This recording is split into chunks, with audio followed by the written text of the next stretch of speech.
kéré sí nọ́mbà wa. Àní wọ́n kéré o, wọ́n kéré o, wọ́n kéré sí nọ́mbà wa. Wọ́n kéré sí nọ́mbà wa, àwọn ọmọdé wọ̀nyí kéré sí nọ́mbà wa. Wọ́n kéré sí nọ́mbà wa. Wọ́n kéré sí nọ́mbà wa. Not because I suffer fast, not because I pray and fast. No be your show, no be just. I'm watching. Daily Osinachi, I'm no kwa Osinachi. Man, Osinachi, I'm watching. Daily Osinachi, mama Osinachi.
Àní wọ́n kéré o, wọ́n kéré o, wọ́n kéré sí nọ́mbà wa. Wọ́n kéré sí nọ́mbà wa, àwọn ọmọdé wọ̀nyí kéré sí nọ́mbà wa. Wọ́n kéré sí nọ́mbà wa. Wọ́n kéré sí nọ́mbà wa. Not because I suffer fast, not because I pray and fast. No be your show, no be just. I'm watching. Daily Osinachi, I'm no kwa Osinachi. Man, Osinachi, I'm watching. Daily Osinachi, mama Osinachi.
The premium package, that one covers everything.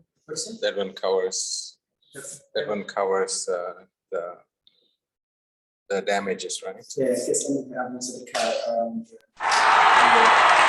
So it's good to have these plates that also has some. It's okay.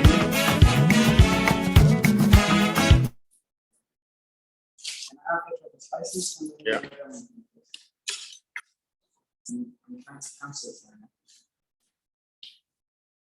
Yeah, I'm surprised why Bookbinder has gone so bad, actually. They merged with Europe, right? Yeah, like if Europe comes back to by then.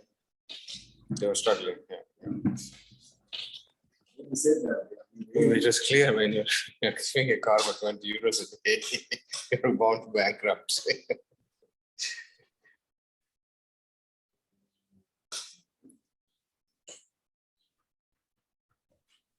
That was not bad, 190.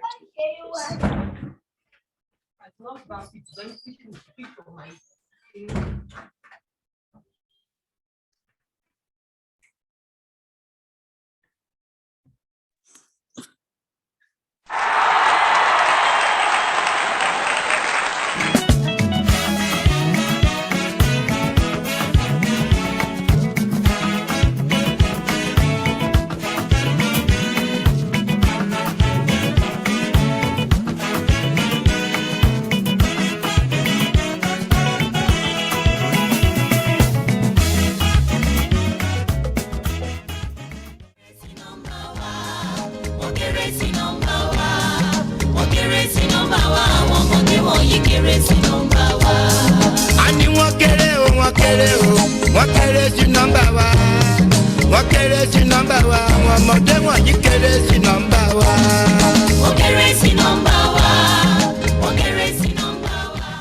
Not because I suffer fast, not because I pray and fast. No be your show, no be that. I'm watching. Daily, Osinachi, Namukwa, Osinachi. One lemon, Osinachi, I'm watching. Daily, Osinachi, Mama, Osinachi.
Not because I suffer fast, not because I pray and fast. No be your show, no be that. I'm watching. Daily, Osinachi, Namukwa, Osinachi. One lemon, Osinachi, I'm watching. Daily, Osinachi, Mama, Osinachi.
So what is the total charge? So with the deposit is 342 euros, and then 100 euros is deposit, which means everything together is going to be around 242 with the insurance and then with the extra kilometers.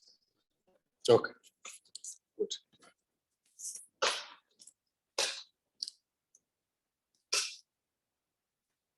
So 342 euros. Hello.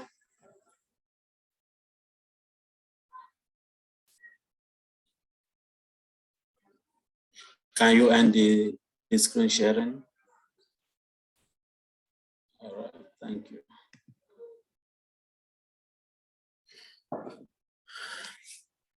Okay. Thank you so much for joining us back.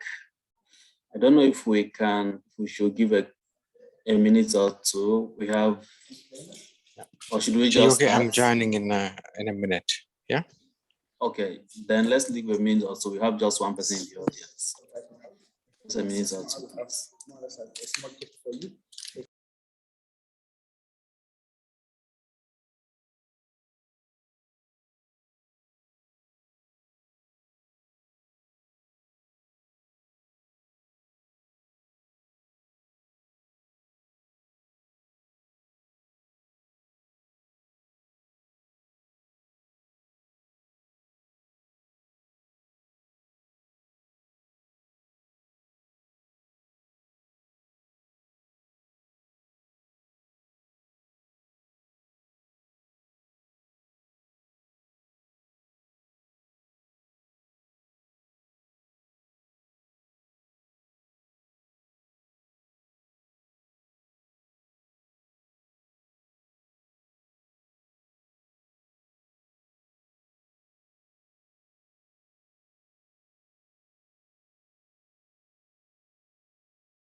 Could you take a pen there?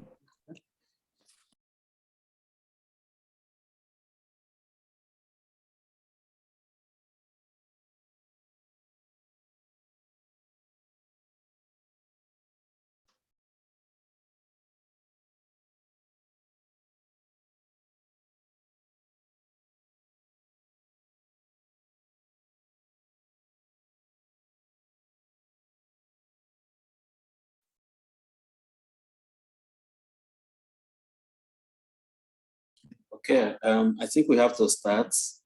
If we are going to have the entire panel, we actually have five presentations, so we are definitely out of time. But I am beside that one person will not join us. He has not responded to my emails over the past 2 weeks, so he probably wouldn't make it, I guess.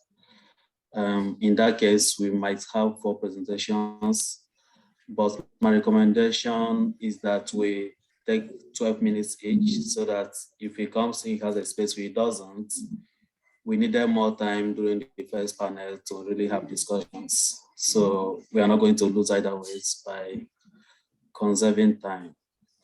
The rules, for those of you that were not here in the first panel, is 12 minutes, 2 minutes left. I will give you, I will show you this sign. I will also send you a private message. So you either keep an eye on the screen or on your chat to see when I'm giving you the heads up. Then when the time is off, I will show you this and also send you a private message. For whatever reason, we cannot go beyond 15 minutes. Yeah, so please, 12 minutes will be appropriate, for 15 minutes maximum. I'm going to have to interject and stop it, the presentation. So before we go on, Dr. Pan, whom I introduced in the first panel, we are discussing, and he is supposed to Anglophone states in violence and conflicts. So we invite to his insightful comments during this panel. We're also going to continue the conversation we began in the first panel. So we were trying to link things together. Like I explained on this is one discussion of ours. So we try to link discussions as much as possible. Having said that, we are going to follow the order in the program during the presentation as well. The first person is the person I envisage wouldn't make it, and he's not here yet. So we go on to the second person on the, and that is Ofyong NS paper. I hope you are ready. Are you ready for the presentation? Yeah, I think he's here. Yeah. I'm actually stuck outside. I'm probably going to miss the first 5 minutes of the first present, and then okay. Yeah, you are just going to miss some parts of the phone, I guess. Okay. Yeah, I'll be there. Okay. All right. Thank you. So I'll introduce Ofyong, and then you can go ahead to start us off. So the first paper is titled "The Kidnap of Chibok Girls Through the Eyes of a Journalist Literature: Expo Discourse Analysis of Helen Habila's The Chibok Girls" by Matthew Abua Ebim and Ofyong Ene Amako. So I have the biography of just Ofyong, who is a PhD student, Department of English and Literary Studies, University of Calabar. Her research is on ethnodramatics in Osofi Sands plays. She has a BA in English from the University of Calabar and an MA in English from the University of Lagos. Ofyong, the floor is yours.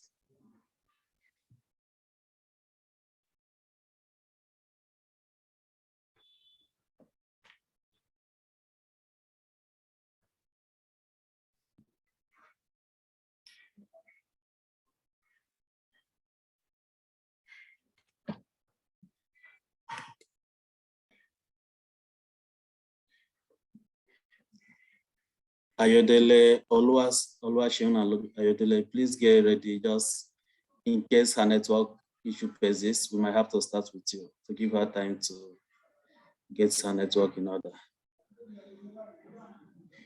Ofyong, are you with us?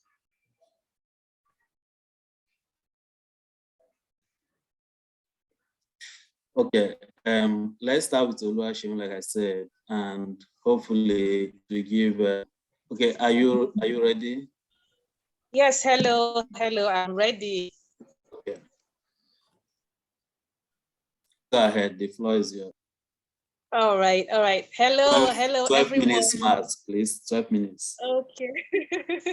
Good evening, I'm Ene Ofyong from Arthur Jarvis University.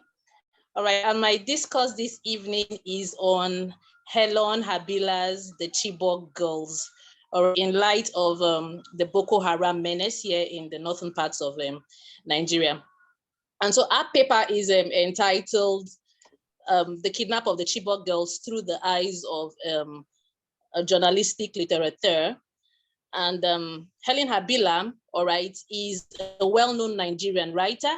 He's also a seasoned journalist, and his work, The Chibok Girls, reads like a caption, reads like a faction, all right, because the antecedents that he brings, all right, are historical events that happened on April the 4th, 2014, whereby no less than 200 Chibok girls were kidnapped from their dormitories, all right? And so our paper engages Habila's narrative in the light of religious extremism, the challenges of insecurity, and insurgents, all right? Now, under insurgents, Habila brings to the fore Nigeria's feeble attempts at combating the terrorist movement. All right. Now, feeble in the sense that with a high level of corruption, that it's really a struggle, to win this war. And so Habila reminds us that, I'll just take an excerpt, reminds us that the National Security Advisor, Sambo Dasuki, is currently on trial for allegedly misappropriating billions of dollars budgeted for purchasing weapons and helicopters for the fight against terrorism. And you find that on page 75 of his text. And so this is just an insight into the the levels of corruption in the Nigerian government that is stopping the Boko Haram sect from being crushed. Another reason, okay, is also the fact that the soldiers are not even well paid, or are not even paid at all. Okay, and Habila brings to our notice this aspect as well. There's also an excerpt, all right, from that. There's also an excerpt that captures this part, whereby we see a demoralized soldier, in conversation with Habila, all right, and the frustration in his voice and in his tone and all of that. And so with all of these challenges, it becomes a problem.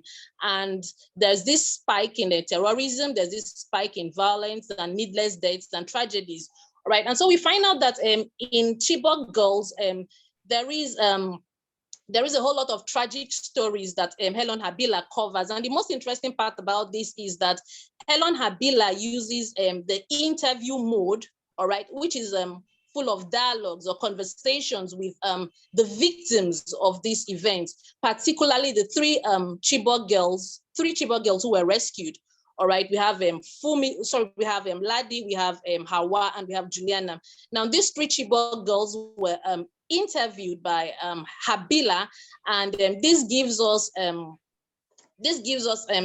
eyewitness insight, or an eyewitness perspective into what really occurred on that fateful night. Now, let's not forget that before now, when this incident occurred, most Nigerians thought that it was a hoax, that it wasn't true. All right, there was just maybe it was fiction or something. All right, but with what Habila has done, Habila has brought to the fore the fact that, look, this is true.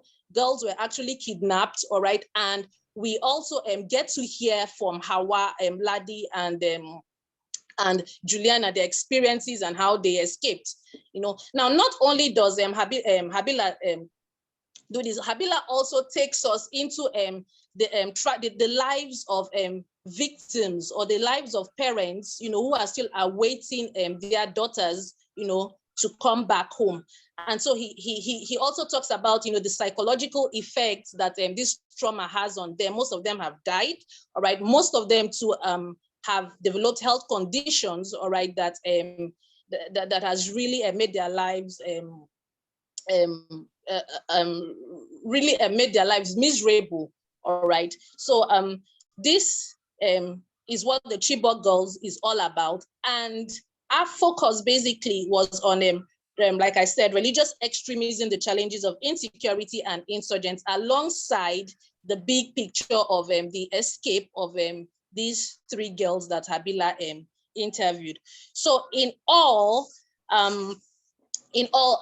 Habila's text is a fascinating one, okay, and it brings to our notice the magnitude of evil the group has wreaked in the northern parts of Nigeria. Thank you.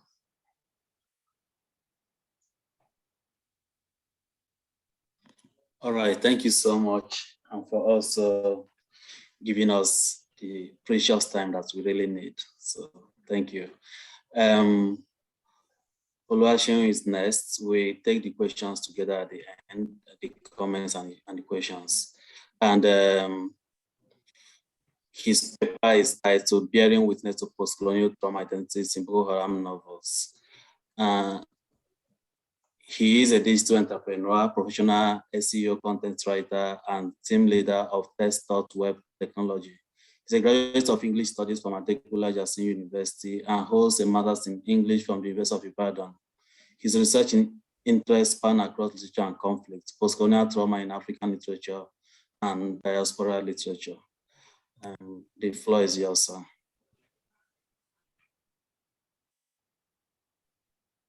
Thank you so much for having me.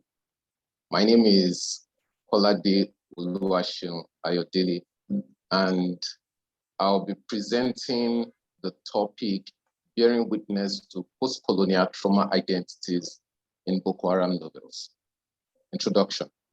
Now, for the purpose of an anchor definition, I would like to define trauma according to Habikaro, 1996, as a wound of the mind. Now, trauma occurs as a result of the inability of the ego to process the catastrophe that accompanies a horrific event. We all agree with me that it's a rupture in the moment of an individual's experience. Now, trauma is difficult because it signals a horrific event that a victim cannot properly negotiate. It's important that I contextualize this within my topic. That's why I am establishing this brief background. And this inability to relate with the memory of the horrific event becomes catastrophic in the daily existence of such individual, as the event keeps distressing the victim's state of mind once an event similar to the one that caused the earlier trauma suffices. Now, the Boko Haram insurgency has become the traumatic event for millions of displaced people in the northern eastern part of Nigeria, in areas such as Adamawa, Yola, Bauchi, and Maiduguri. Victims of Boko Haram attacks no longer remain the same. Dreams have been deferred and hopes have been shattered. Survivors of these attacks carry on their daily lives with the trauma of the terrific incident. Now, creative attempts to preserve these memories are a handful. Some notable mentions include Abubakar Uthman's Bloodstream in the Desert, Elona Bila's The Chibok Girls, Abibakar Kalino, The Phantom Army, among those others. From the victims and perpetrators' angles, this study aims to analyze the construction of traumatic identities of fictional characters that suffered from the Boko Haram insurgency, as portrayed in Adaobi Trisha Walbani, Buried Beneath the Baobab Tree, and Abiba Al-Khalino, The Phantom Army. In so doing, the first part of this presentation shall focus on discussing Al-Khalino's work, and it shall discuss Al-Khalino's work from the both Al-Khalino and before discussing Al-Khalino's work, this paper shall classify Al-Khalino and Ishasese as primary and secondary witnesses, and I do that classification along the line of Modlinga and Sontag's recommendation of the primary and secondary witness, and they define a primary witness as someone who suffers from reminiscences, while reminiscence of the event, while a secondary witness is one who is influenced by the pain.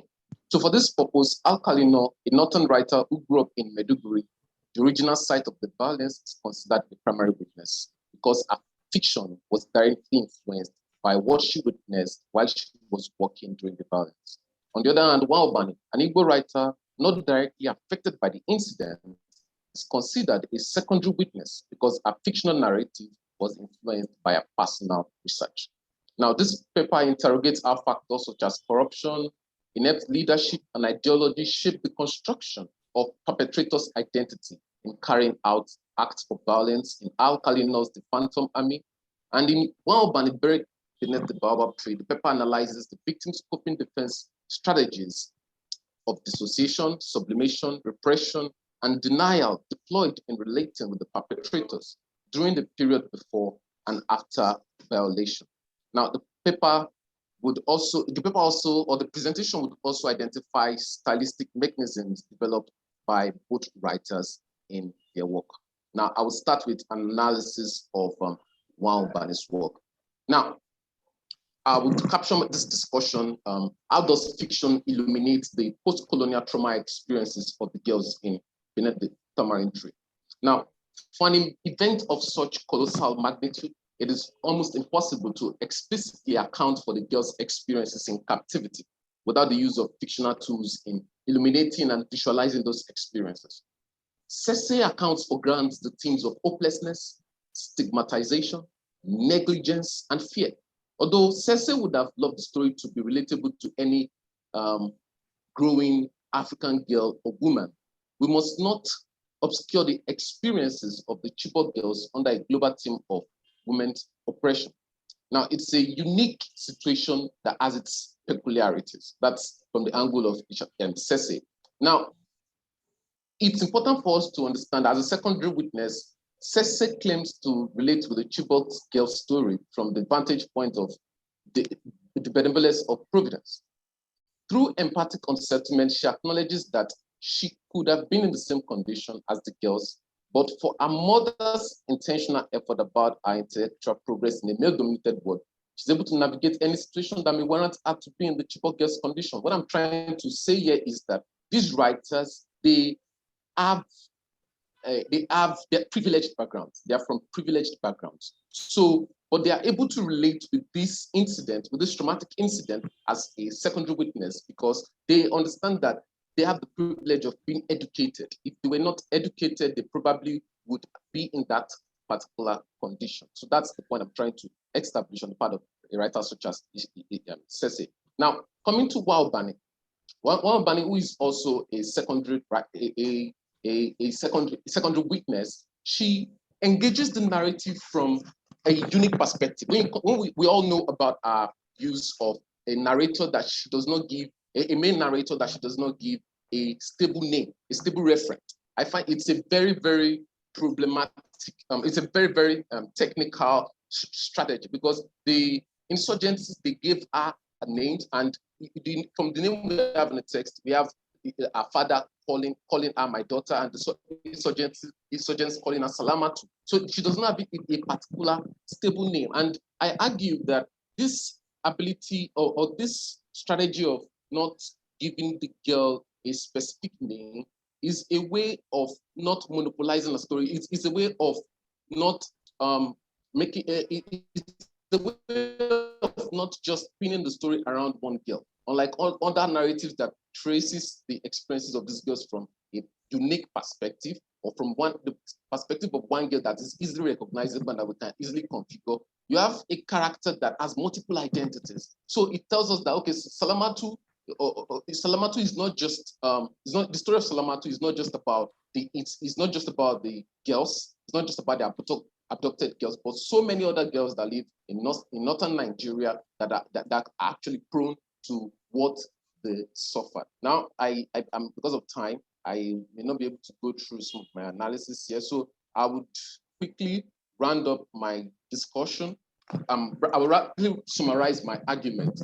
The point I'm trying to make here is that these writers, especially females, they have come from a perspective that they write a narrative from a perspective that help us to grieve and that help us to witness some of the violence that these girls experience in exile. And they've done that using post-colonial strategies that enable us to relate to the text in multiple angles, that give us multiple readings, and the text do not subject us, the text do not give themselves to singular readings. I would end my presentation on that note. Thank you very much.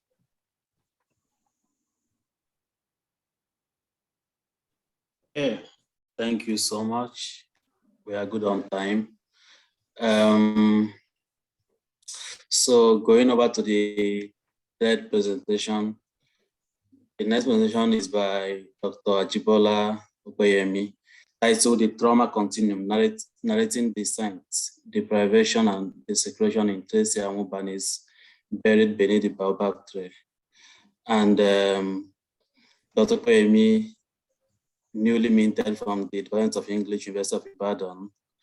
Her research interests include trauma studies, African migrants, literature and medicine, and gender studies. Yeah, like I said, she recently completed her doctoral thesis on the position of trauma in African migrant fiction from the University of Ibadan. Doc, over to you. All right. Good evening, everyone. I'm happy to be here. Please kindly allow me to share my screen. You have access. Thank you. All right, so like our panel, the organizer rightly said, I'm discussing the trauma continuum, narrating descent, deprivation, and desecration in Tracy Amubani is buried beneath the Baobab tree. Now, by way of introduction, Nigerian literature is replete with representations of dystopian realities that border on violence, terrorism, and trauma.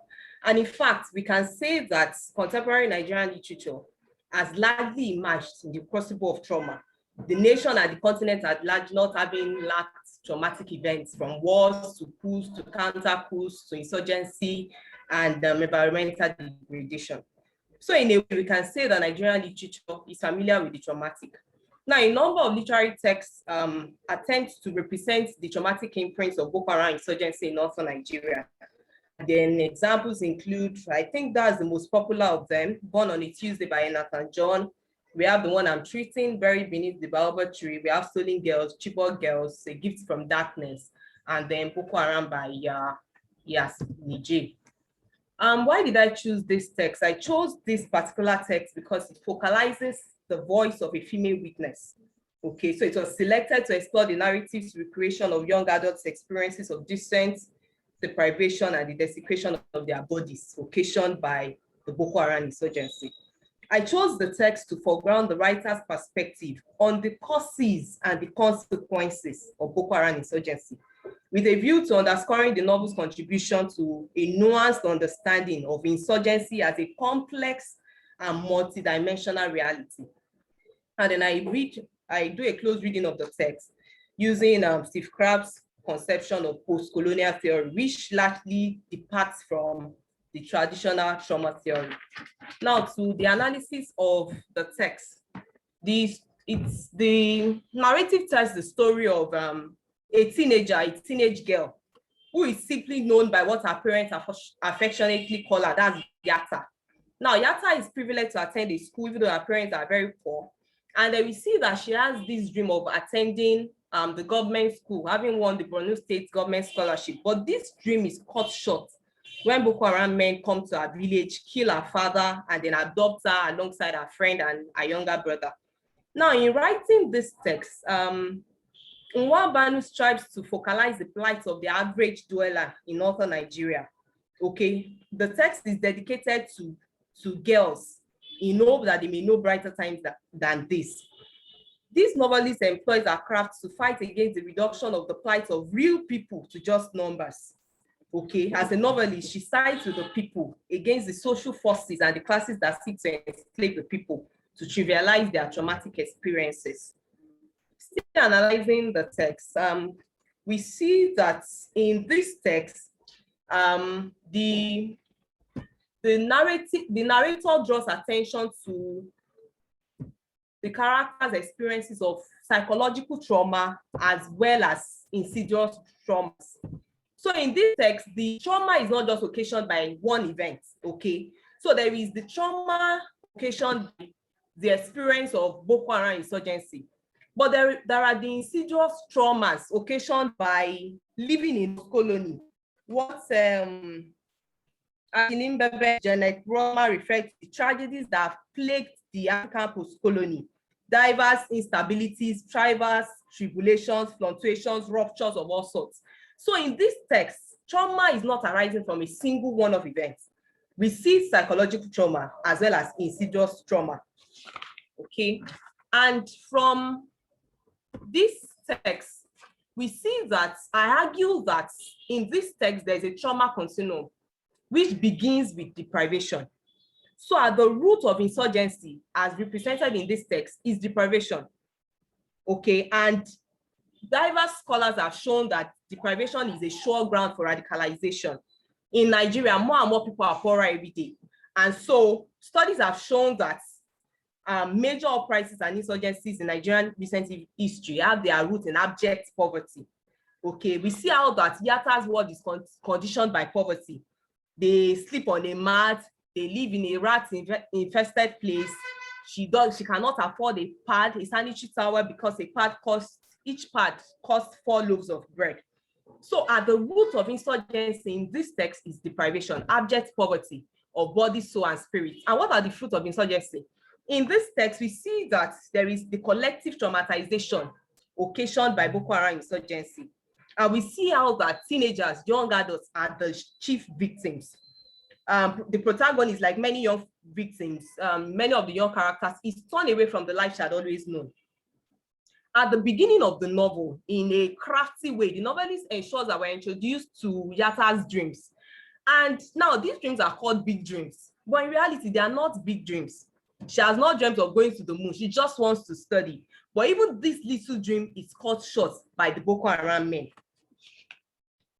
And all through the text, we see that the characters' lives are irrevocably altered by trauma. You know, they experience a lot of things. Their dreams are dashed. they experience the desecration of their body in the in Sambisa forest. She's raped, they see their friends murdered, they see friends that are lost to all sorts of things. And then beyond even their bodies, the novel establishes that the cause of insurgency transcends the body. There is the pollution of the victim's mind. For instance, Sarah is so indoctrinated that she begins to side with our oppressors. At first we thought it was love, infatuation, until we see her coming up to say, okay, she's going to be the first suicide bomber. And then she goes on a suicide mission just the day before the Nigerian army comes to save them. So we see that the fruits of insurgency are many, ranging from the desecration of their bodies to that of their mind.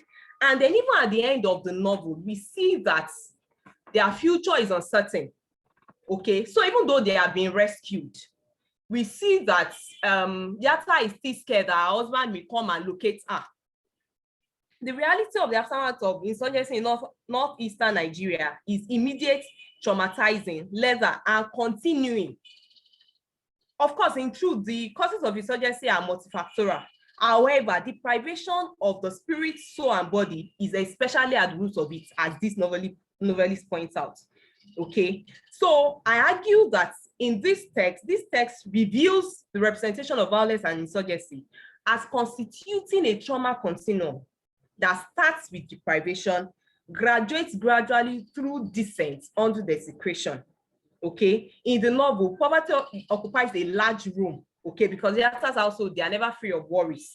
So essentially, this text that's been buried beneath the baobab tree foregrounds the primacy of social context and historical processes and the complex interplay of place and power in the continuous retrogression affecting the states in northern Nigeria. The psychological, cultural, economic aftermath of insurgency is visible in that it is not just the past that is destroyed. The past is destroyed alongside the present. And so at the end of the narrative, hope remains a precarious and scarce commodity. Hope is not there. Yes, Yatta has been rescued, but she's scared her husband may locate her. She's scared that she will not be accepted in her community, because people will now view her as someone who has been to Sambisa forest, who can decide to side with our oppressors at any point in time. Okay, let me just try to go to the conclusion.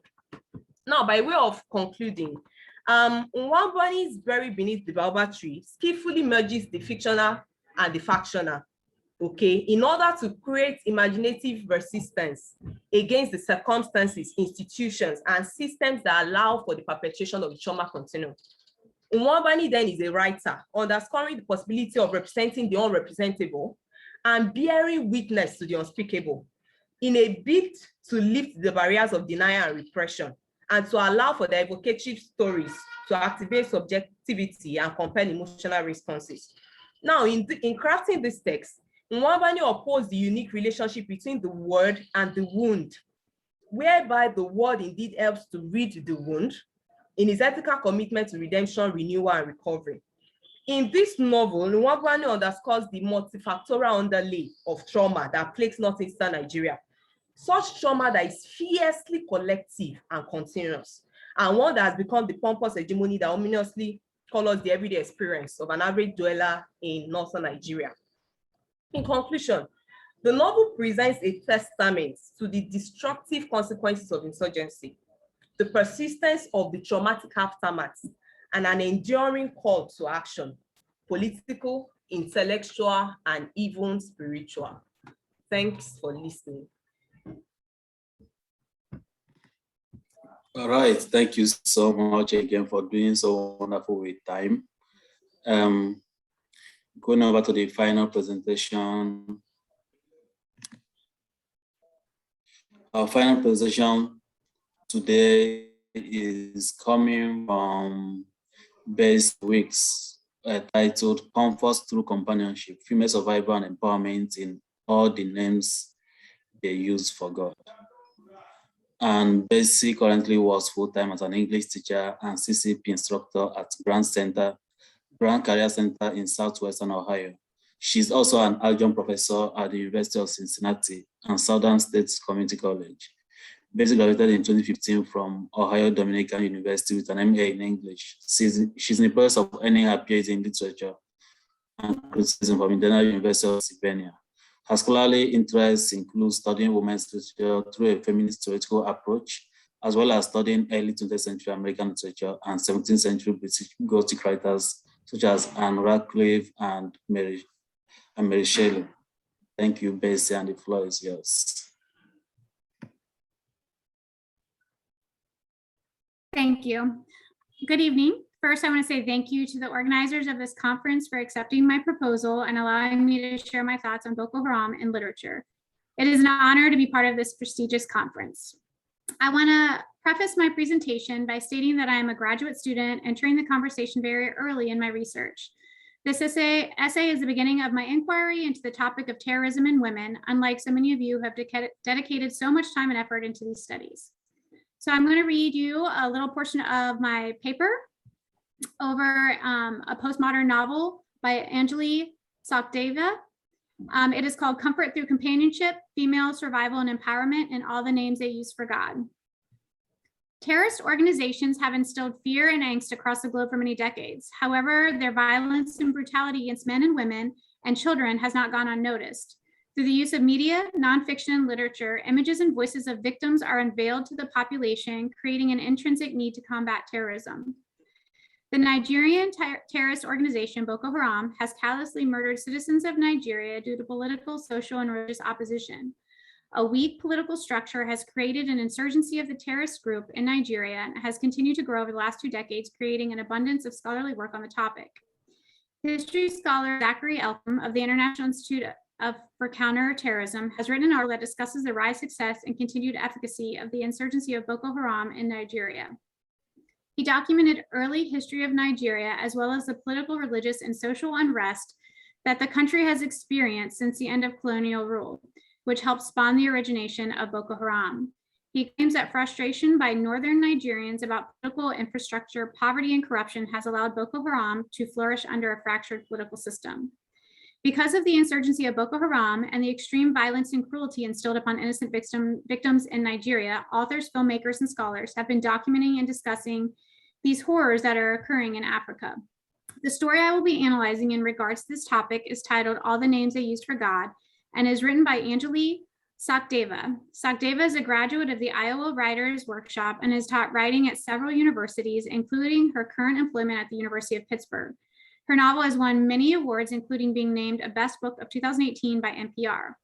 Although her book is a series of many stories that cover a variety of topics, when asked in an interview as to why she chose to write about Boko Haram, she stated, "In a nutshell, I think that's what good fiction does for politics and anything else. It models non-compliance with an unjust state. It models compassion. It models different lives that you're not living, but someone else is, and allows you to understand them." Sachdeva also seems to have loosely based some of her story on the kidnapping of Chibok schoolgirls by Boko Haram in 2014, which promoted the hashtag Bring Back Our Girls movement and made national news, bringing more awareness to the situation in Nigeria.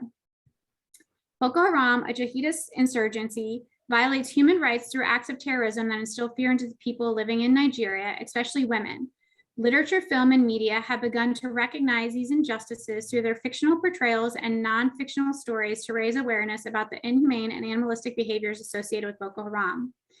Anjali Sachdeva's All the Names They Use for God is a collection of 9 short stories that encompass genres of science fiction, fantasy, and mystery, which includes the title story depicting the horrors of Boko Haram. The title short story, also called All the Names They Use for God, depicts the journey of 2 Nigerian girls who are captured by the terrorist group Boko Haram and then violated and beaten at the hands of savage men. They are then forced to marry and serve these tyrannical males both physically and emotionally.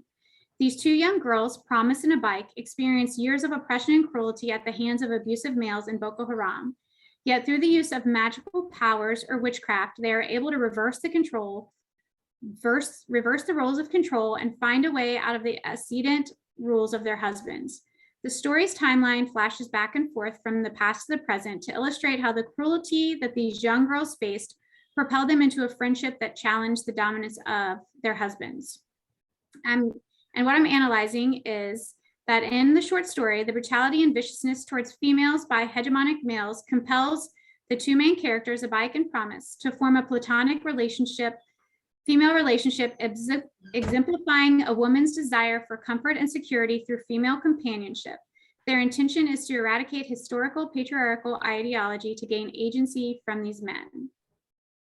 Since her story collection was just recently published in 2018, there has not been a lot of criticism or scholarly work published on it within the last 4 years. However, there has been a lot of scholarly work done on Boko Haram's insurgency and the reasons behind the origination of the terrorist group. Several explain that women and children are the most vulnerable when it comes to being victimized by the terrorist group and that their protection needs urgent reform, as shown in Sakdeva's story. The story depicts the oppression and brutality that females in Nigeria experienced through the tale of these two young schoolgirls who were kidnapped by Boko Haram and struggle for years with their identity and the women they have had to become due to survivalist behaviors.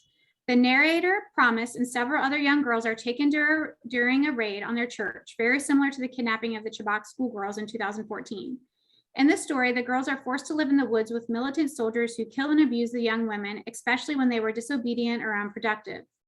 The Boko Haram soldiers' malicious and inhumane behaviors toward the young females illustrated the misogynistic attitude of the males and the inferiority and powerlessness of the young girls in a situation that was out of their control.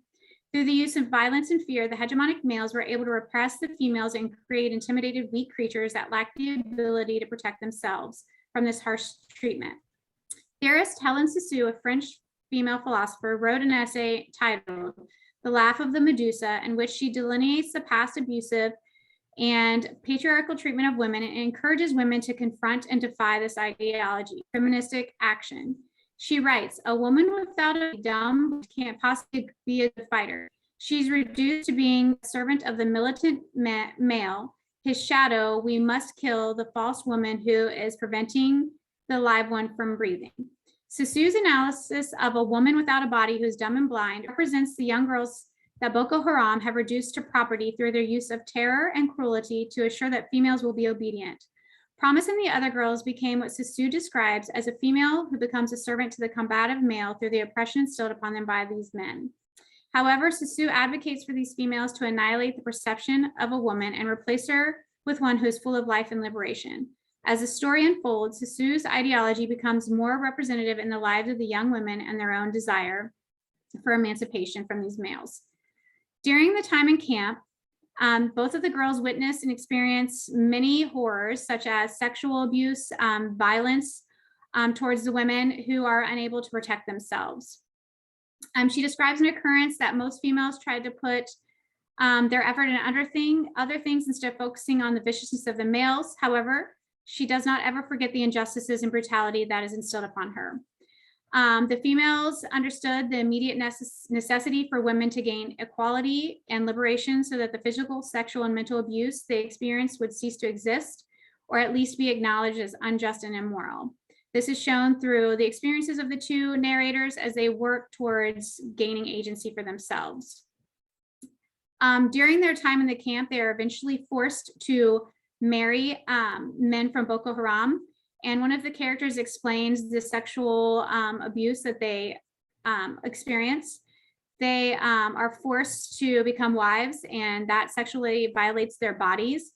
One of them says, "Do I even need to say that we were raped? The only question was whether you were raped before or after being married. And if you were married, then of course you could not refuse your husband or couldn't expect him to care if you did. It was a choice of being raped by one man or many, and not a very difficult choice." So once again, other girls had no agency over their body. And the story shows that Boko Haram men saw their wives as sexual and domestic creatures. However, as the story continues, Promise and Abike, the two narrators, become friends. And this is due to their husbands being friends as well. So Promise first mentions Abike prior to their kidnapping, but she indicates they're not close friends. However, after their appalling yet similar experiences at the camp, their relationship evolves into one of companionship due to the need for comfort and security from the maltreatment. Their husbands were friends, so they were forced to spend time together. This is the beginning of their friendship, yet the women are still silenced and forced to be agreeable at the commands of their husband. This friendship ends up working against the men because the two young girls manipulated the men and believing they were being subservient to their wishes and desires. However, they were being they were using their forced friendship to build a bond that will eventually lead to the destruction of the hegemonic rule by the husbands. Theorist Adrienne Rich discussed the desire for female companionship through shared experiences of male violence. She writes, I want to note that documentation of male violence against women, within the home especially, has been accumulating rapidly in this period. At the same time, in the realm of literature, which depicts women bonding and women identification as essential for survival.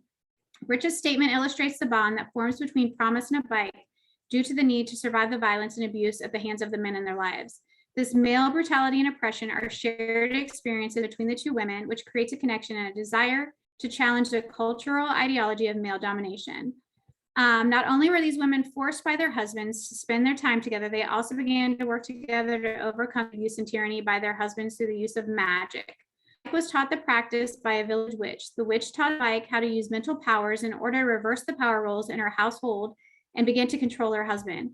Through an alliance to defy and destroy the domination and control of their husbands, a Bike and Promise form a friendship that begins as a way to work together for the greater good of women, but turns into a bond that creates a support network for each other as they work through the trauma of their past.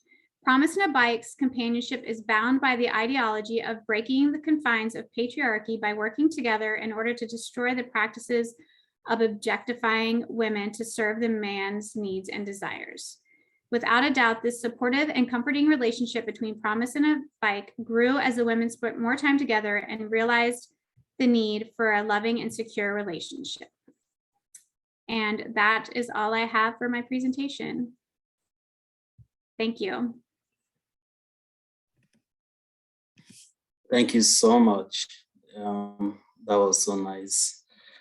It's very interesting how much literary text this Boko Haram incident has generated, and just hearing more about even new tests I wasn't aware of, just very exciting. So over to you, Dr. Pavan, for feedback. Sorry about the background noise. I have children running around here. I go to another room. So, this is 7:30 in the evening in Germany. So I think just only 1 hour behind African, Central African time. Anyways, I really enjoyed the 4 papers, and I think a lot of Boko Haram today for me. In the morning, there was also a session, not the most exciting topic to think about. At least I think your panel presented a bit more dreary, dreadful picture of trauma of Boko Haram, right? So I think on that note, I want to pick up on trauma in general, right? As you know, I think one of the theories that everyone discusses is Steph Crafts. And again, Steph Crafts is also a European theorist in that sense. I don't want to say that when European theorists cannot talk about non-European trauma, but there's a prediction of talking about trauma, an event-based trauma. Of course, he problematizes that as well. But I think one of the themes that came through your talks is that sometimes all of you said, yes, there was trauma. No one bothered to define it, right?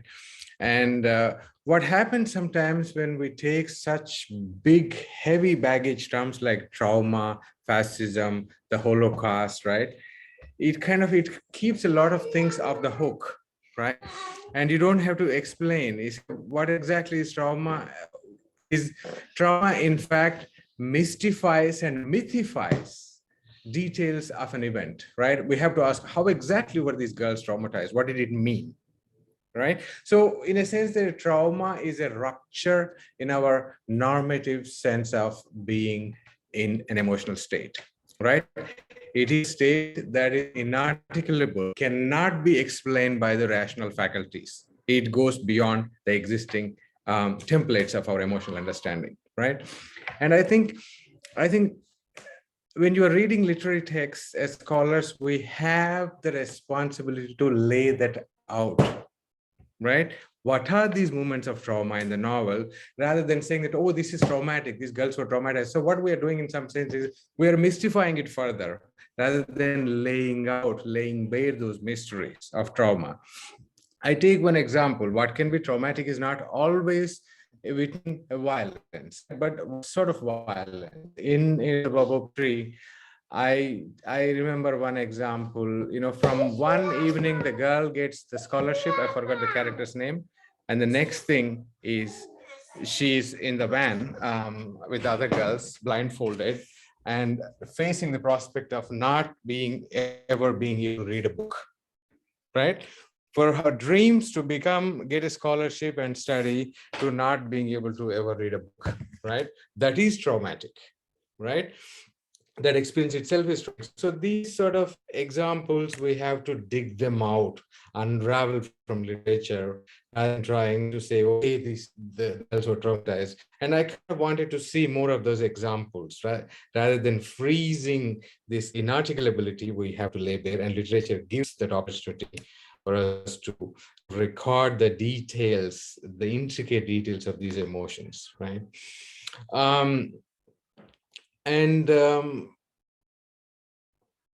One of the things, I think, in one of the speakers, I have to terribly apologize because the information I was given was not ordered. So I couldn't really remember all of your names. I apologize for that. So I couldn't remember the order of the presentations very well. So one of the presentations said that, we have, when you're talking about, I think, Habila's Chivo Wells, you were talking about first-hand and second-hand witnessing, right? I find that quite interesting, right? And then, but also, who is that? Is this actually who was talking about first hand? That was Oluwaseun. Yeah, Oluwaseun. Yeah, I find that interesting. It is true, but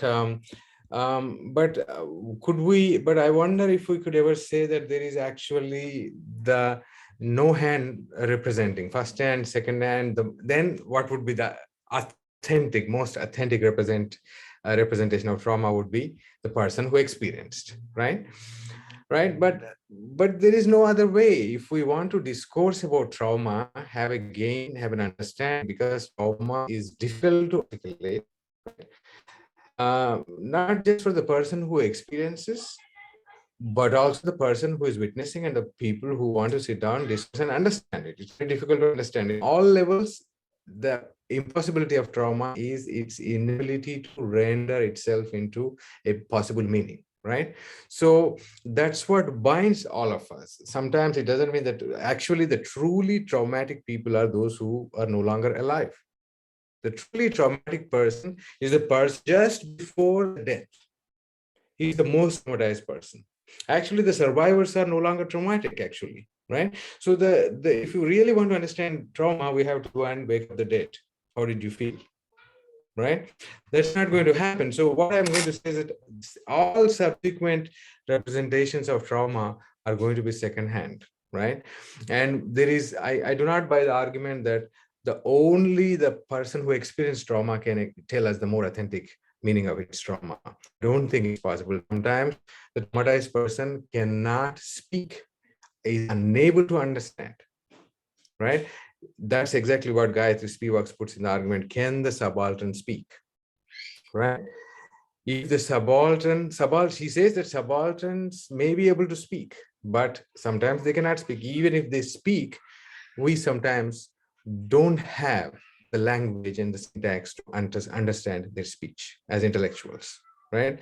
So I would be a bit cautious, say that Habila is, maybe a second-hand witness, and we, in that sense, as scholars, we are third-hand witness, right?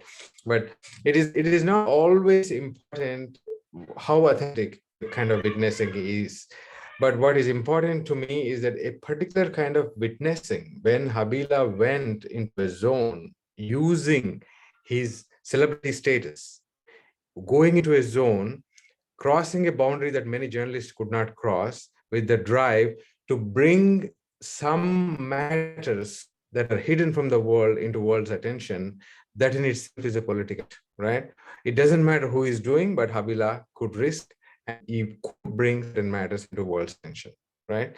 So this is he did the task of a journalist as a fiction writer who using status. I could give you a similar example from India with Arundhati Roy. A lot of people say that Arundhati Roy is a rich writer. Who is she to talk about poor, untouchable people? But what she does, she uses her position to bring certain matters of oppression that are of importance and immediacy to the world's attention. I see absolutely no problem with that. Whether they're completely authentic or not, we can sit back and debate about it. And then I have a couple of more points on, I think it's very interesting when we're talking about witnessing, and John Beverly has a wonderful book on Testimonio, which comes from South American kind of experiences where indigenous people were oppressed, right? His argument is that testimonio arises out of a desire, a burning desire to tell a story of oppression, right? But these are mostly indigenous people who was looking at it. He was looking at Colombia, Guatemala, but these people did not have the literary prowesses. These people did not have access to writing, but they hired somebody. And the hired person told stories. Right? But Beverly says that even though something gets lost in this translation between the person telling orally, person writing, it is important that there is a text serves as a medium to tell these stories. Right? Authenticity is not always important. What is that a particular act of oppression and crime is brought into a world of discourse, then later we can debate who is authentic and who is not. It is better than completely suppressing the knowledge of the event, right? Sometimes what happens is that when we keep debating something is authentic or inauthentic, something is original or lost, we actually do disservice to the fact that it could have been completely demolished, this information. That's what happens in cases of genocide, is that a lot of facts, a lot of dead bodies disappear. What fiction can do sometimes, artistic form, can unearth those voices that did not have a chance to live, right?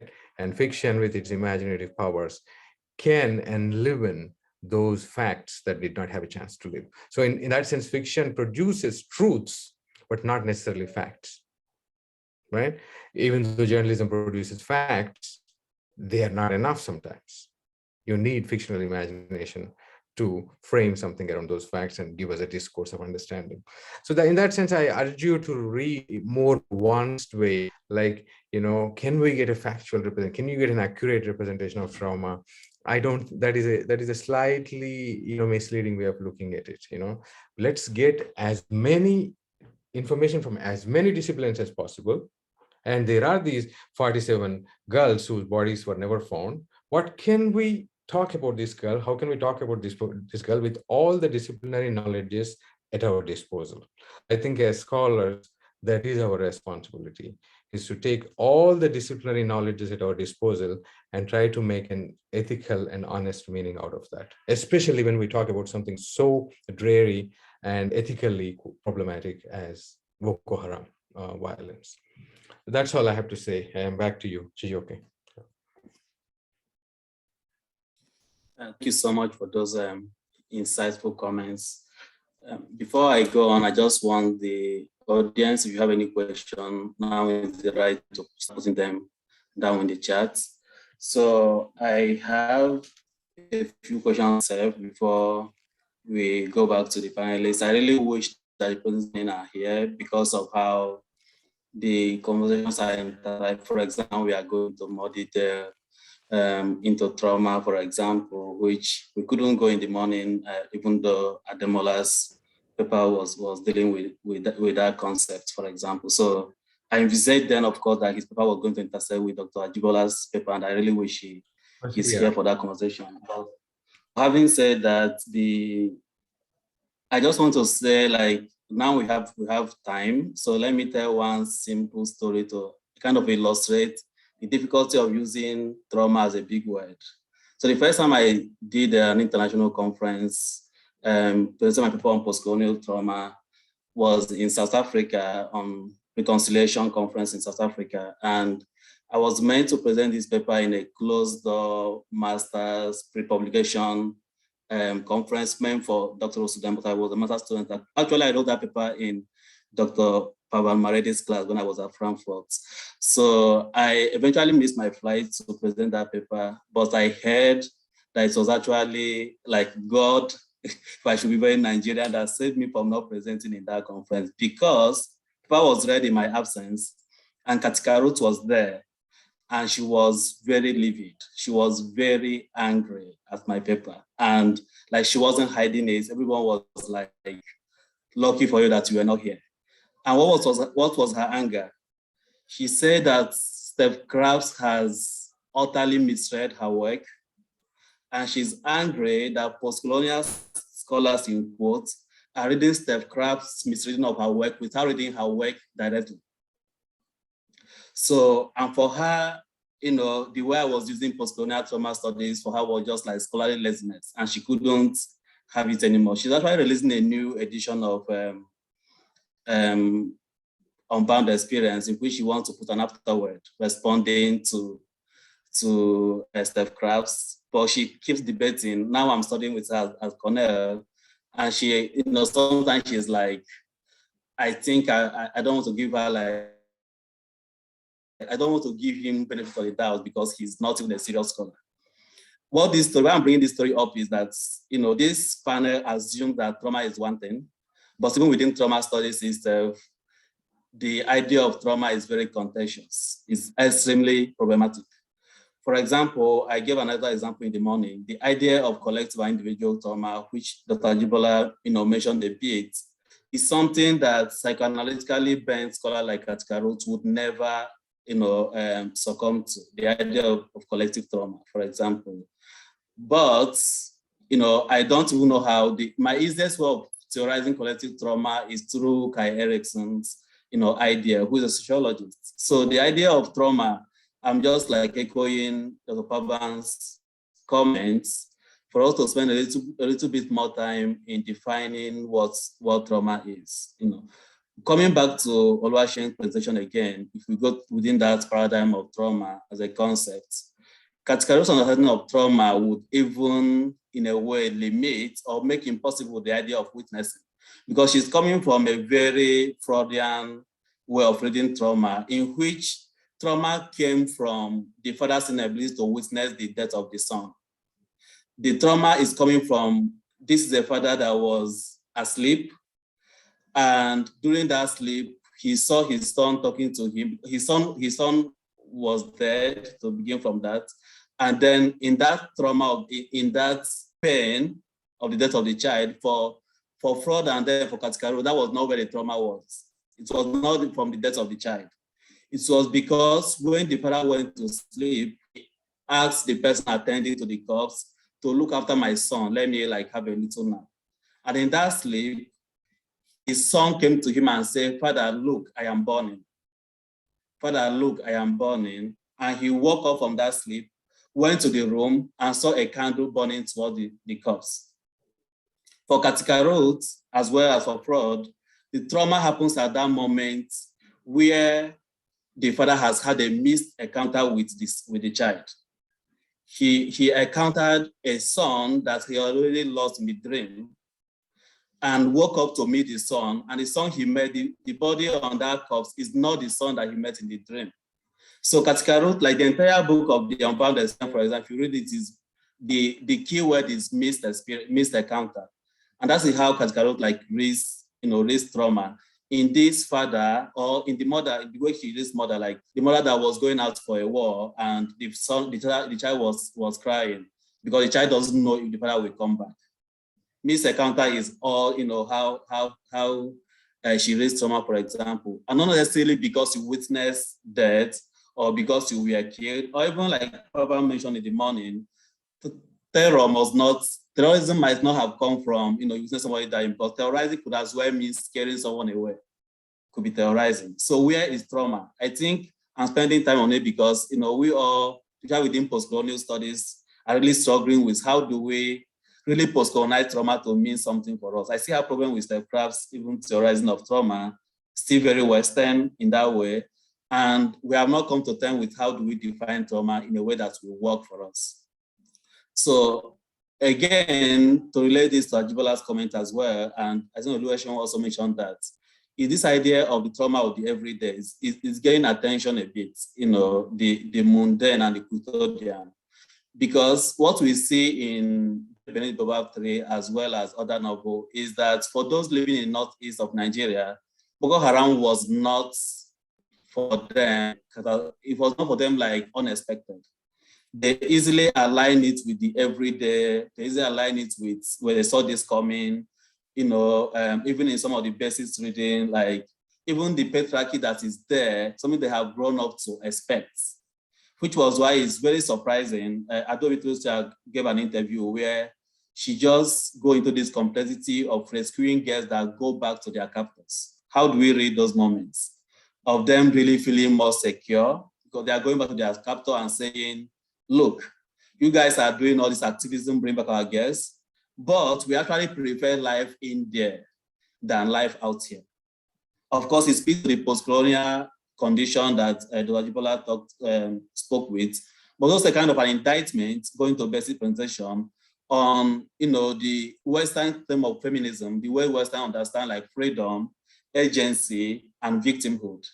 You know, going back to that feedback argument, are we speaking for the girls or are we listening to the girls? Those are two different things entirely, you know, because this conundrum remains of seeing rescued girls going back to their captors. I don't know what to do with that, but at least it shows that we have a lot to think more as scholars studying this event. So my final comment is to everyone, starting with the Oluwaseun, but to everyone, the issue of genre is something that I'm struggling with as well, because I think basis text is the only purely literary text, at least in my understanding of in my own classification, because I'm struggling with how to categorize Buried Beneath the Baobab Tree. Because this is a novel that even the author refuses to acknowledge as fiction. In her own words, I'm almost quoting her, she says, this is journalism masquerading as fiction. Everything I wrote in it is true because I want to represent the voice of the girls. And this is one of the few texts, few novels, if you see the text, when Dr. Jibola showed it, there's an afterword written by a journalist, an Italian journalist, Vivian Mazza. What do we do with a text that has journalistic afterword and claims to be a novel? The same thing happens with the text that Offiong used, Chibok Girls Helon Habila, which Offiong called a faction. I don't know if I can call it faction, but I can call it like journalistic nonfiction or whatever. Helon Habila never claimed that it's fiction. He claimed that it's a travelogue. That kind of categorization is a problem. It's happening across all the genre of the so-called refugee narrative or like child soldier narrative. And I think if Abimbola was here, that is begin to ask us questions about like, how do we even think about literature, about African literature as a category at first? Is Buried Beneath the Baobab Tree an African text to that old debate, given that it's written by Adolfo Samobani and an Italian novelist? And is it a novel in the first place? And if it is this an African novel or not? Is the text that basically presents an African text or not? And what we see in refugee narrative or the child narrative is that these texts are authored by non-Western, by Western scholars, sometimes in collaboration with Africans. A kind of monograph on this is Catherine Gilbert's monograph, I think is Voices of Trauma or something, I can't remember it exactly. But the author is Catherine Gilbert.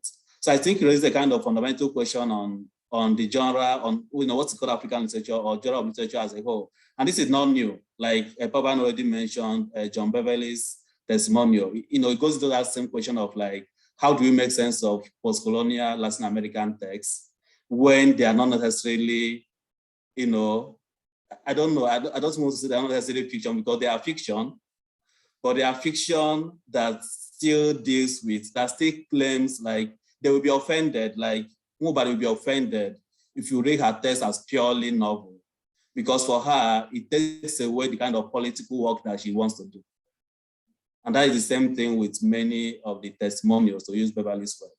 So what do we do with genre? What do we do with genre within this paradigm we are working with, especially as those of us in literature? So those are my general comments. And without questions from the audience, I will return it back to the panelists. If any of you like have comments or anything to say, And my last comment, I'll call in Oluwaseun as well. You know, this question of primary witness and secondary witness, for me, is just very problematic in that sense, for some of the reasons I have already laid out as well. So let's with you. Okay, yeah, let's just leave it open because there's a lot. So anyone wants to go first, can put in there as you wish, while waiting for questions from the audience. All right. I would like to say that it's a very interesting conversation we've had so far.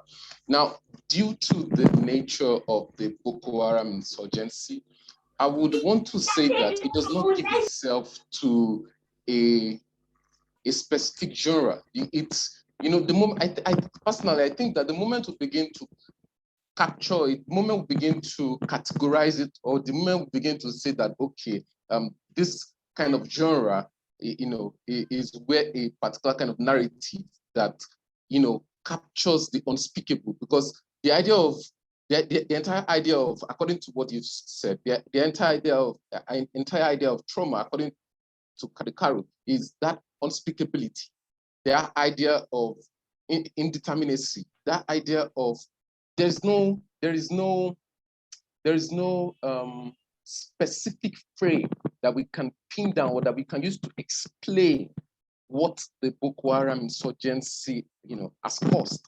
So I think it's part of its uniqueness. It's part of what makes it unique. It's part of what makes the genre itself unique. The idea that, okay, it's not able to, for example, now the Nigerian Civil War, you're able to categorize some text as fiction, you're able to categorize some text as memoirs, to, you know, to a relative extent, categorize some text in a certain genre. But due to the nature of the event, the fact that it cannot even be understood presently in its different manifestation, I think the idea that it does not have a unique genre, I think the idea that most of the narratives that have emerged from the incident, the fact that we are not able to pin them to a particular genre is in itself a form of, I don't know how to describe it, but I think it's in itself is a form of form. It's a kind of form. The fact that, okay, you cannot pin it to a genre that, okay, for example, now, Binet Babatri is not just a fiction. You cannot categorize it as a fiction. We can also not categorize it as a journalistic material, because obviously the work adds elements of fiction inside of it. So I think the fact that, okay, it doesn't have a unique genre that we can capture it into is a reflection of the kind of, or is reflective of the kind of incident, or is reflective of the kind of conundrum that the Boko Haram insurgency gives. That's just my thoughts.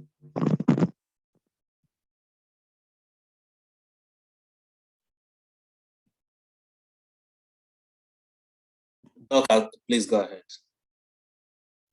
All right. Of course, trauma studies has a lot of debates. Okay, but one major reason I think Steve Kraft's conception of post-colonial theory has even become seemingly more popular in the post-colony compared to Katikaru is because it resonates with the experiences of those from the post-colony.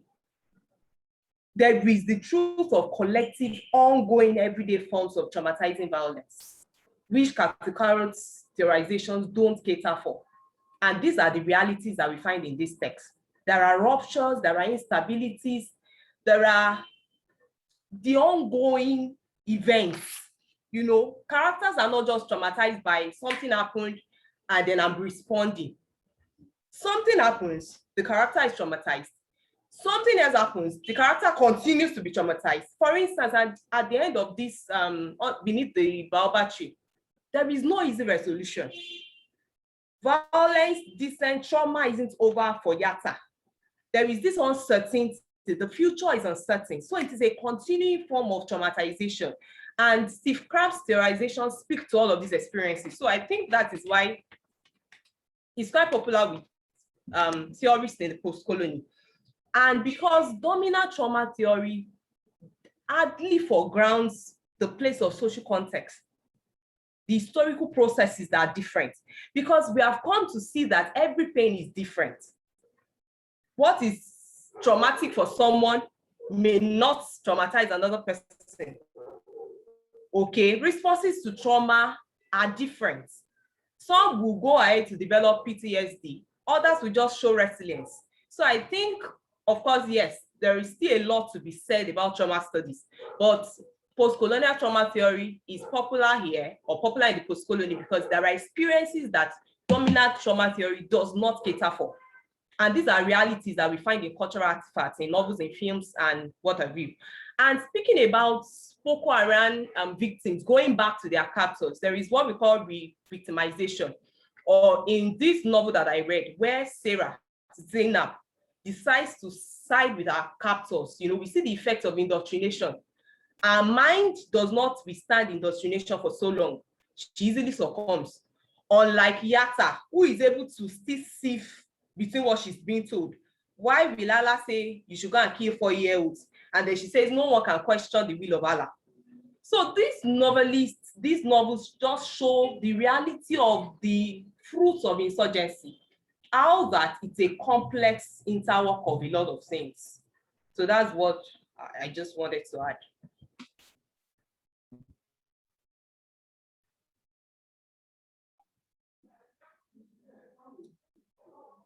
Of course, I have questions for you, more questions for you, Dr. Ajibola, but I want to know if Bessie has any response. I don't really have a response. Like I said, this is the first time that I've even worked with any type of terror and women. A novel that I've worked with that even discussed terrorism. So I feel kind of out of my element here. So I'm just enjoying listening to you guys. Thank you though. Yes, so since this question, of course, is coming out of the discussion that Dr. Ajibola just leveled, is something very, very general for all of us working very, very Web3. I don't know what I present anymore by tomorrow after all the discussions, but one of the things that so I have a paper coming out with a special issue that Dr. Pavan is editing, and that paper I'm just looking forward to the feedback that will come out of it. Some of it, of course, going to be harsh, because I try to look at this very complex nature of Boko Haram terrorism, like Dr. Juba is already mentioning, which is the fact that the Bring Back Our Girls movement, intentionally, like some of us forget, intentionally constructed the narrative of the Chibok girls kidnapping in certain words to raise Western attention. Like I'm going to argue tomorrow, this event is obviously the most mediated event in Nigerian history beyond the Civil War. And it's not because the Chibok girls was the most horrendous event ever in the colony. Not even the worst kidnapping event. If you read Human Rights Watch documents on Boko Haram, it's not the first time that magnitude of kidnapping happened. But what gave you the currency to be that effective was that it was the first time that girls in that number was kidnapped. So it could easily be read into all the gender connotations, what people we call African or Black women, a kind of white woman or white men saving Black women from Black men. So it's had all the framing that made it very attractive for Western feminists or for Western media to jump at it and represent the heart of darkness as it is, this continual heart of darkness that Africa has remained a Western consciousness. But what makes Mubani's text very interesting for me is that she's working within this narrative, but at the same time dislodging that narrative. On the one hand, for example, if you take it for granted, but I think it's tomorrow, if I get to it tomorrow, this thing that happened to Yada, the girl that survived the insurgency. But all of us that are Africans, what kind of survivor did she have if all her families were killed? And all those that were killed actually were men. They were men. They were the men, they were fathers, her teachers, all the people that she respected. And part of what makes her life, part of what makes people went back at the end of the test to go back was coming into a society that is no longer yours, that you no longer belong, that is no longer, when you mentioned that continuum, I read it in that light of like, how do you really want, I don't remember that class that I came back and went out again. How do you want even to come back and rebuild herself? How do you want her to come back and rebuild herself out of nothing? And what I'm getting at is, how do we read the complexity of Chibok girls kidnapping within the complex cultural situation that is located, within the kidnapping at the background of their brothers who are already part of kidnappers, not out of their own will. If you have read the Gifts Out of Darkness, it's actually very clear in that text. We see where patients, for example, understand for the first time that the terrorists are as much victims as the perpetrators, because these are young boys who were kidnapped and forced into terrorism. In other words, the Boko Haram has an understanding of what they want to do with humans. If you are a man, you're going to fight. If you are a woman, you're going to be a sex slave. How do we approach a kind of freedom that has the kind of complex layer, behind it? And to go out to Oluwaseun's comment, let's not forget that part of why this money, became very supreme after the event was because the Jonathan administration actually called this a hoax. It happened. It's not happening. It's not true. So the only way to prove that it happened was actually to, move into testimonials. And Habila is not the first that happened in that, and that genre that format has continued, in that sense. So even within that political climate of an event that was denied, and testimony is coming out as a kind of resistance to that denial. We have a lot of complexity to read. Let's not forget again that this was part of the event that brought in President Buhari to conquer Boko Haram, and we all know where we are today, with that narrative. Again, all this complexity of the politics, of all these things that went into all of that, which I just think we need to bring in more and more to make this conversation richer. Because this is actually a very complex situation. And there's a reason why it has not been able to go away after so years.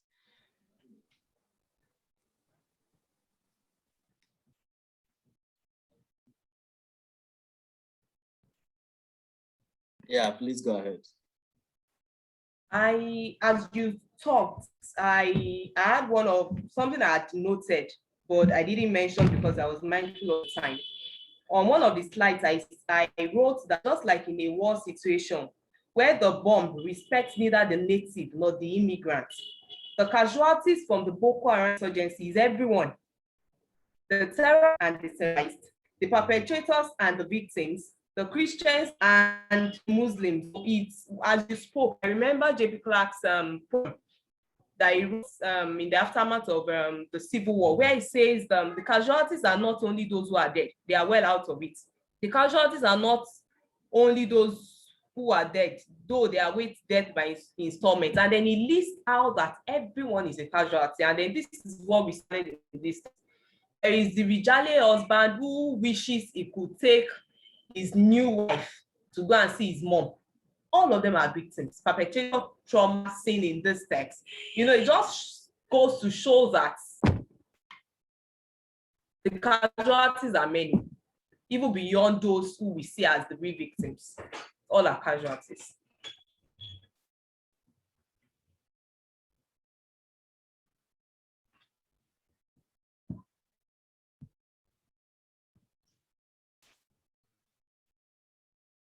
I can go on if no one else is saying, but I and Dr. Ajibola we are working on this paper for a long time, and we are familiar with each other's work. So I don't want to colonize that space. But Oluwaseun, I don't know if you responded to this idea of, this idea of genre, because your text is really dealing with that problem of I don't know whether it's you. Okay, I think it's. No, someone called, okay, I think it's Ajibola again, this merging of the fact and fiction, but it's certainly even in your own text. So if you have any comments, just this poem of text, you said it's a unique form of the genre, but it's not specific. It's not specific to Boko Haram, which is why the argument is not very strong for me, because of the whole child soldier narrative has that issue, the one that Baba mentioned in the South American case has that again, and the Australian child soldier narrative has that again, the slave narrative has that again, the entire slave narrative genre, which Abimbola mentioned. So I think it's far more complex. So just sorry for putting you on this. No problem, sir. You know, I along my research, I discovered that indeed the problem of genre is quite problematic. Like I said, my knowledge because I have not yet captioned it with the right words. And I think that still leads me back to this idea of trauma being inexplicable and in being indeterminate, unable to pin it down, unable to capture it, unable to describe it.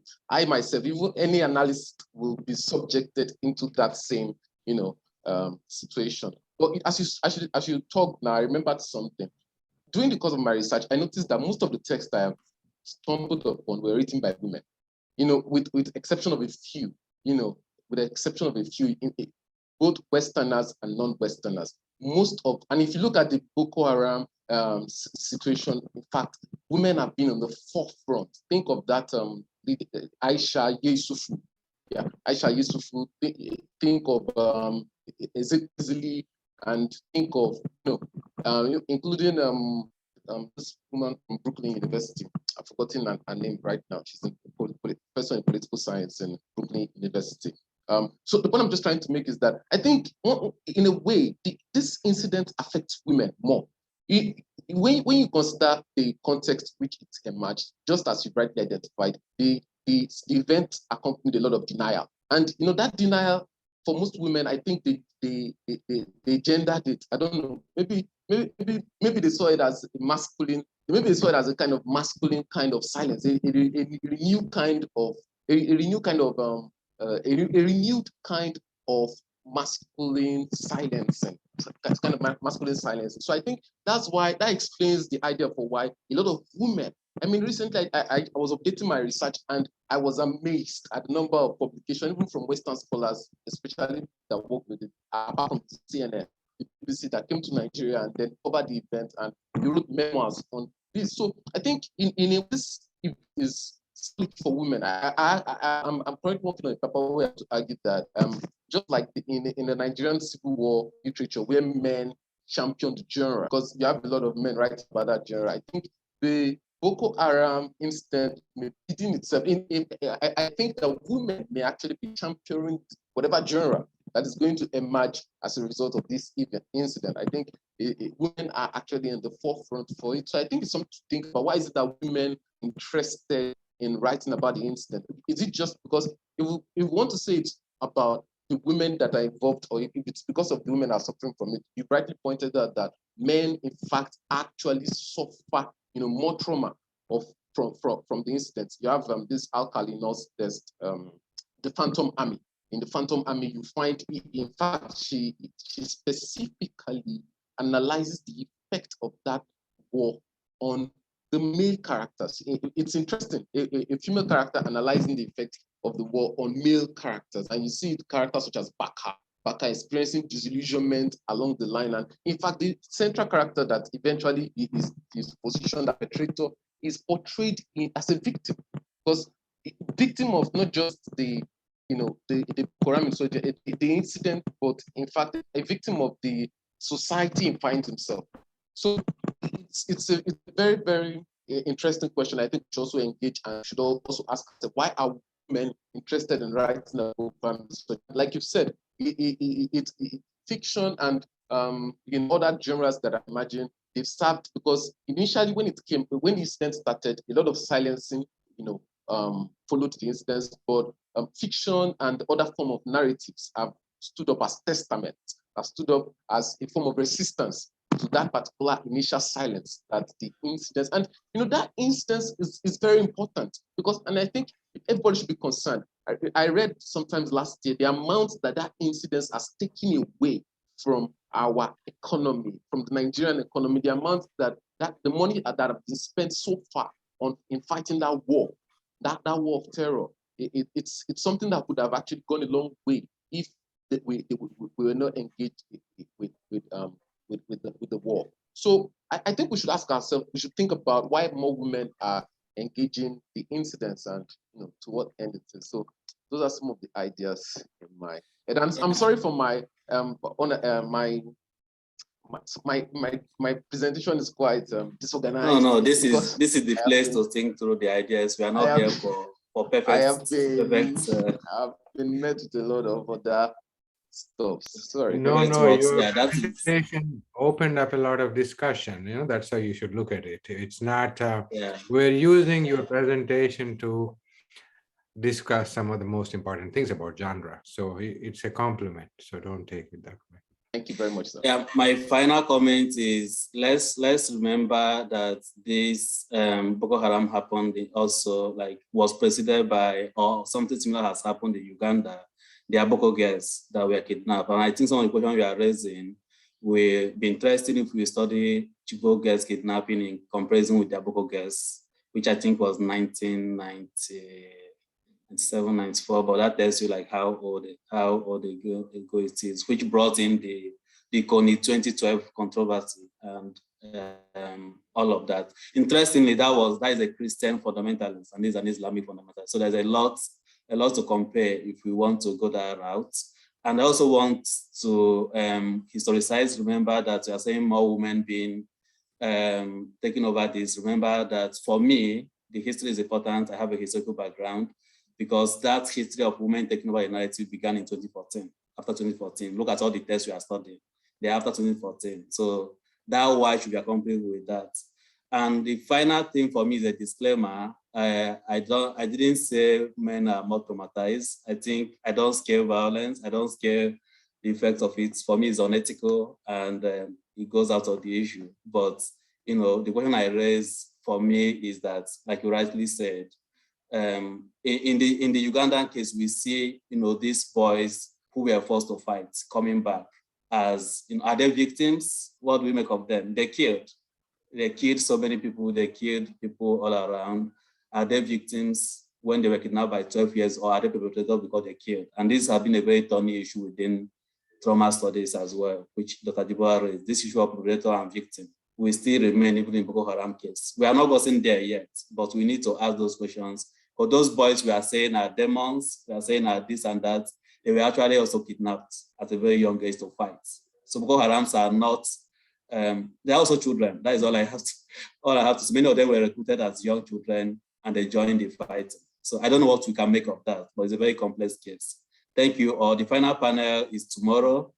Yeah, we have the final one tomorrow. I think the time for the panel tomorrow is by 3 p.m. 2 p.m. my Accra time, 3 p.m. Nigerian time. So if you can join us, we wrap it up all tomorrow. Thank you all, the panelists, and thank you to the audience. Bye.